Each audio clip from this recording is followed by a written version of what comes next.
Good morning YouTube, welcome back to my channel.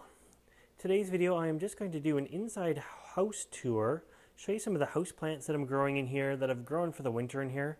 It's about 8:30 in the morning. I'm trying to do it before it gets too bright outside. There's already going to be a backlighting problem, as you can see. Beautiful day out there today. It's going to be bright and sunny. But anyways, just a quick tour. I'll touch base on the Plumerias, some of the Phalaenopsis, and I have a few other sort of treasures in here as well. So this is my Bougainvillea. It's a pink one. It usually goes outside for the summertime and comes in for the wintertime. But it always seems to grow so well in here for the wintertime. It puts on more growth in here than it does outside in the summertime. So I'm thinking I might just leave it in the house this year and see what it does inside for the summer. It's really bright and sunny here, so I don't have to worry about that. It stands about 6 feet tall. I do trim it back every year at the end of the year before I bring it in. But yeah, it might just stay in here for the summer. Bougainvilleas, I found, they are very, very tropical. They hate our nighttime lows, even in the summertime. There's a few months where it grows okay, but really, if it's below 15 Celsius or 60, 65 Fahrenheit, it just seems too cold for it, and they don't grow very well. So let's see what a really hot, bright summer in here does for it. I grow it in a pot down there that has no drain holes, so I'm very careful not to overwater it because these guys don't like to have wet feet. Swing you around here. This guy is just in here. This is one of my bonsai ficus trees. I don't give it as much love as I should, but it's just too big to be in the greenhouse, so I thought, well, I'll bring it inside for the wintertime. And it's done good in here. I have it in one of my white trays that you see all over the place, and it's got a good root system to it down here. It's got a big taproot that comes out the bottom of the pot, which is why it's in this other tray, so it kind of drinks from underneath the tray. But it's done good. Happy that there's no bugs on it or anything now that we're coming into spring. And I'll swing you around here. Some of the phals, I've repotted them all now. We repotted some of these guys together. We've also looked at these. These are some that had like cold damage from previous years in the greenhouse, so I brought them in. They've done well in here. There's a couple in bloom right here in front of me, a white one and a purple one. The purple one here, which is from that little clay pot, is the rescue phal from the rescue video where we unpotted the big planter that had no drain holes. So it's still in flower. They're doing quite well in here. It's the only one that didn't get a repot so far this year out of pretty much all of them in the house. Here comes Humphrey. Just slowly turning you around. If you see any scraping or hear any scratching and scraping, it's Humphrey and his paws on the hardwood floor. He kind of makes noise wherever he goes. He's not very stealthy. But we'll turn you slowly back around here. What else is in here? I brought in the Vanilla Orchid this year. Again, it's something that just hasn't done well for me in the greenhouse. I think my nighttime lows in the greenhouse are just too low for it. And last fall, the growth tip yet again just stopped growing on me. So I thought, well, I'm going to try something totally different because what I'm doing isn't working for me. See, the growth stopped here, and then it started to regrow again in the summertime a few inches down, and it grew to here, and then it stopped again when it got cold. And now down here it's starting again, so it's got a new growth tip down quite low. So I'm gonna just leave this one in the house this year and see how it does with room temperature nighttime lows instead of greenhouse nighttime lows. Plumerias, same deal. Last year's Plumeria that I brought out of the basement that had the soft stem sadly didn't make it through the summer. It slowly just kept withering away and never did do much. So these guys here, I decided not to put them in the basement this year, the Plumerias. I left them in the greenhouse, and you know, they were completely dormant. They had no leaves, and just weren't looking good. It wasn't bright enough. It wasn't warm enough, even though they were dormant. So I brought them in the house, and they've just been flourishing for the remainder of the winter in the house here. So they have beautiful leaves on them now, lots of new growth coming. Like these had no leaves on them a few months ago. So really happy about that. And again, this is just a plant I think from now on I'm going to grow in the house. We'll see how it grows indoors. These guys hated my greenhouse lows. My greenhouse gets down to about 13 in the wintertime at night. about 53 Fahrenheit, and they absolutely hated it. Within weeks of bringing them in here, giving them some water, some light, they're in the south window right now, so it's nice and bright. They get lots of direct sunlight even in the winter. They've really taken off, so I'm happy with that. So these guys' new home is in the house as well. And it's funny because I usually have no plants in here for the summertime, so this year is going to be the first year I've kept plants indoors. This is my Acmeum bromeliad.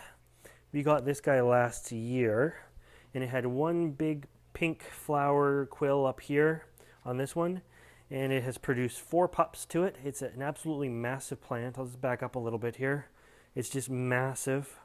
You can see the pups down there. That's a pup to the main one. And it would be great if they all flowered. I would love to have four blooms. I don't see anything in there yet, but it's so massive and it's so heavy. I put it in a clay pot, or it came in a clay pot, but it was tippy. So I put that clay pot into a bigger clay pot. So now it's like heavy and solid and can't tip over. But it's massive. The thing must weigh 20 pounds. Down below that is one of my original Phalaenopsis. I've had this guy for many, many years. It was just my yellow Walmart special, and it's done really good for me. This is the one we repotted, I believe, with the, we never took it out of the pot. We turned it upside down, and I kneaded out all the media. At least I think it was this one. Nope, maybe it was the one on the fireplace. But this one I did that method with as well. I'll show you the one that we didn't take the plant out of the pot. It's doing well. Really, really well. But beautiful yellow flowers on this. Again, this guy spent a lot of time in the greenhouse, and there for the last couple of years, every time it would send out a spike, it would actually, the tip of the spike would die, because I think it was just getting too cold. And since it's been in the house here, it's been really doing well with its blooms and spikes, and I see a new root starting there. So happy about that. I use all kinds of recycled trays. I always have everything in trays in the house. I don't want water spilled everywhere. That way, if a little bit of water gets in the pot, it doesn't harm anything. All right, let's move you down into the other room here.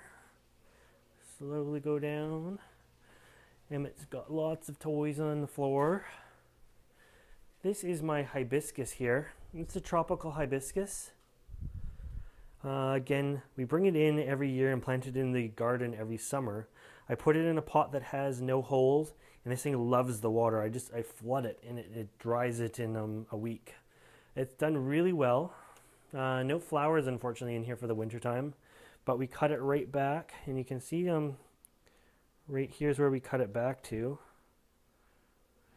And so it's growing this much in the winter time here.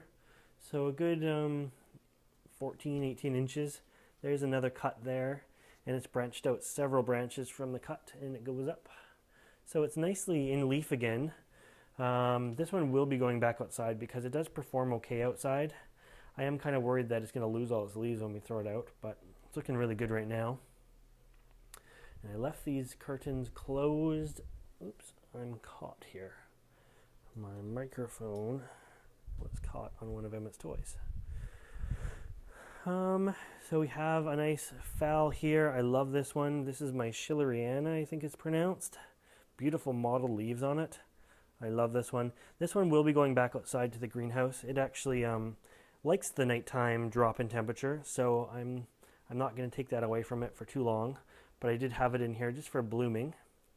Another one here, I can't remember what this one is. Tons of leaves. I don't think it's ever lost a leaf. 1, 2, 3, 4, 5, 6, 7, 8, 9, 10, 11, 12 leaves on this guy. It has a spike as well, but I can't remember what this guy is. The importance of tagging. A few others that have spikes back there. A lot of my worm-growing species are in this tray. This guy here absolutely hated the greenhouse, but is doing okay in here. He's got his first flower of the year, and it's just opened. It's not a heavy flower. This is a primary hybrid, I believe, between a couple. Balena's in there, and it only produces 1 or 2 flowers per stem, but the stems keep blooming. So I do see some more buds back there, but look at the cold damage. All these pits and everything are from hating the greenhouse. Another phal in spike up here. And this was the guy that we did the repot on. This was the one that we turned upside down. I kneaded out all the media because it had roots coming through. So it stayed in its pot the whole time. And it's done quite well. So right now it has this spike on here. And this one's never been one that does much of huge spikes either. It's always sort of been short, stubby spikes. Beautiful flowers. There's 4 left on that. But this spike here is just amazing. It has got its first branch on it. So it's got 3 on there and 2, 4, 6, 7 on there. So 10 flowers altogether. And yeah, I don't think I've ever seen it bloom so heavily as this time. So it must have really liked that repotting. And then last but not least is my Sago palm. I've had this guy for quite a few years, and it usually goes outside for the summertime as well. So I got it when it was a teeny tiny little thing. Sorry again about the backlighting. The sun's going to be coming in these windows really soon. But anyways, it's got a good 2.5 foot span on it now. And it only gets one new growth a year for me. I hear that they can get more if the conditions are right, but I guess my conditions just simply aren't right for it. But really tolerant plant. It is really temperature tolerant. It doesn't, as long as it's not frost outside, it can take anywhere from it seems like 10 degrees Fahrenheit or above easily. Sorry, 10 degrees Celsius or above, 50 Fahrenheit.